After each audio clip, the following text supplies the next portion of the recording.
ஆனால் எந்த இயற்கை சீற்றத்தில் அழிக்கப்பட்டாலும் சரி, இறைவன் நமக்கு எந்த அநியாயம் பண்ண கிடையாது. அவங்க ஏற்கனவே அநியாயத்தில் மூழ்கி போன காரணமாக மூழ்கடிக்கப்படுறோம். நம்ம சமுதாயம் அழிக்கப்பட்ட சமுதாயம் ஆகக்கூடாது, செழிக்கூடிய சமுதாயமாக இருக்கணும், முன்னுதாரண சமுதாயம் இருக்கணும், மனிதர்களாக வாழக்கூடிய சமுதாயமாக இருக்கணும். பெருமை வந்து செஞ்சோன்னா ஒன்றுமே ஒரு போதையில் ஆயிடுவோம். என்ன பண்ணுறதுன்னு தெரியாது.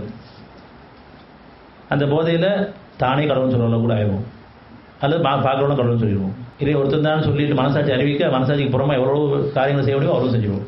பொருள் இச்சையில் மூழ்கி போயிடுவோம், மன இச்சையில் மூழ்கி போயிடுவோம். இப்படி ஒவ்வொரு கூட்டத்தாரையும் அழிக்கும் போதெல்லாம் அதில் உள்ள நல்லவங்களை காப்பாற்றிடலாம். கண்டிப்பாக நன்மையில் வாழ விரும்பல காப்பாற்றிடலாம், மற்றவங்களை மூழ்கி வச்சிடலாம். ஆனால் இயற்கை சீற்றங்கள்லாம் வந்து அவங்க ஏற்கனவே அழிக்கப்பட வேண்டிய சமுதாயமாக இருப்பதற்கான அழிக்கிறாங்க. இறைவன் யாருக்கு அந்த நினைவு முடியாது.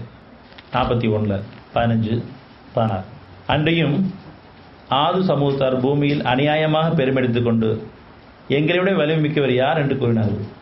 அந்த பெருமையை உச்சத்தில் பேச்சு நானே கூட சொல்லுவாங்க, அல்ல எங்களோட வலிமை மிக்கவர் யாருன்னு கேட்பாங்க. ஒவ்வொருத்தரும் அதை என்ன சொல்லுவோம்.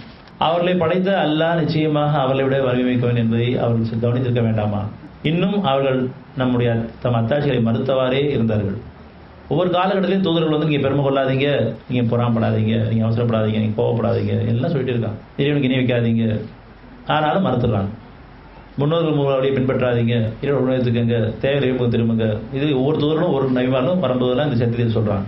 உங்களுடைய கஷ்டங்கள் காலம் நீங்கள் ஒத்துக்கங்க, நன்மைக்கெல்லாம் இறைவிட்டு வருது, தீமையாக நம்ம சம்பாதிக்கிறது, நீங்கள் சம்பாதிக்கிறது, அதனால் பண்ணிச்சிருங்க, சரணடைஞ்சிருங்க, இதெல்லாம் சொல்லும் பொழுது யாரும் எது கிடையாது. ஆதலால் 14 இவ்வுலக வாழ்வில் அவர்கள் இழிவு தரும் வேதனையை சுவைக்கும்படி செய்ய கெட்ட நாட்களில் அவர்கள் மீது ஒரு கொடிய புயல் காட்டை அனுப்பினோம். மேலும் மறுமையில் உள்ள வேதனையை மிகவும் இழிவுக்குள்ளாதாகும்.